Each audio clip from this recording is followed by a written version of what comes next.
Hey guys, I just wanted to show you what I picked up yesterday for 50 bucks. Not bad. It's a little raining, but oh well. It's a Sears Craftsman mower. This one runs. It's got the 14.5 horse. Don't know exactly what I'm going to do with it yet. The fiance said make it into her a racing mower, but she's scared to death to go over the 5-mile-an-hour speed limit on the stock mower, so we'll see how that works. But this one's runnable. Needs some work. Not bad though. It's got all the tires stay aired up except for that one. I put air in it and 30 seconds later it's flat. Now this is an old mower.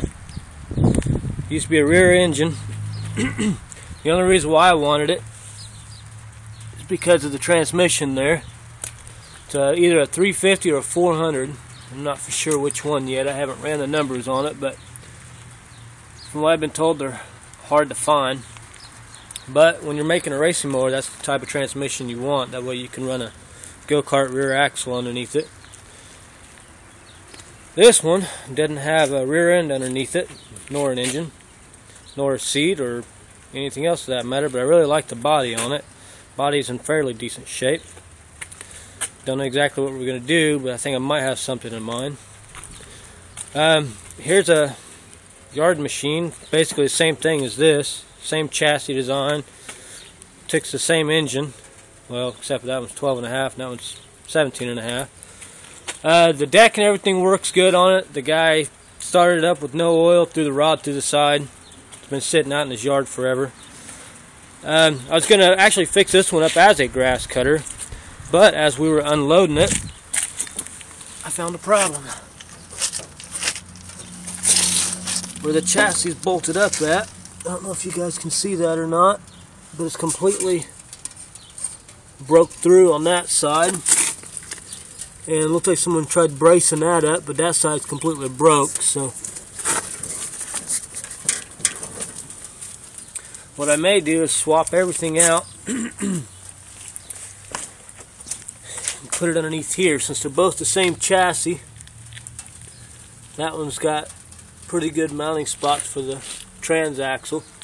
You just have to swap the deck, put an engine in it, get new belts, get that going, but that's a project for another day. But here are the 4 mowers that I've got. Not bad for 50 bucks. Do have a minor setback. My first race is May the 19th. I got the engine in. The only problem is there's no flywheel. Right now I can't necessarily afford a flywheel. So I was talking to our club president, and he said he's going to go ahead and let us run govern engines. So that's open ratio, what they call a GP class. But so I've got a pressure lube, 18 horse, 42 cubic inch. I bought it from a guy up in Michigan. He sent it to me. His name's Alex Stella. Runs with the National Arma guys. So he said it was a good engine. Still has all the stock govern stuff on there. I pulled the heads off, checked to make sure all the bore looks good. There's no scratches. So everything looks good on the inside, so we're going to get this one up and running and paint it up, drop it in, and I'll run a governed engine for the first race. It is open ratio, so I'll just have to gear it really, really low to keep up with the ungoverned guys. That has a billet flywheel. The only reason why we have to have a billet flywheel is because we're turning the engine over 3650, and our insurance company said if we're going to go that fast with them, they need a billet flywheel. But this is Abby. She's sitting on our super stock. It's got an Arma sticker on it right there, but our club switched over to the United States Lawnmower Racing Association, so this is considered a super stock. It's got a stock 12.5 horse. Of course you can't see it because I painted it, but 28 cubic inch.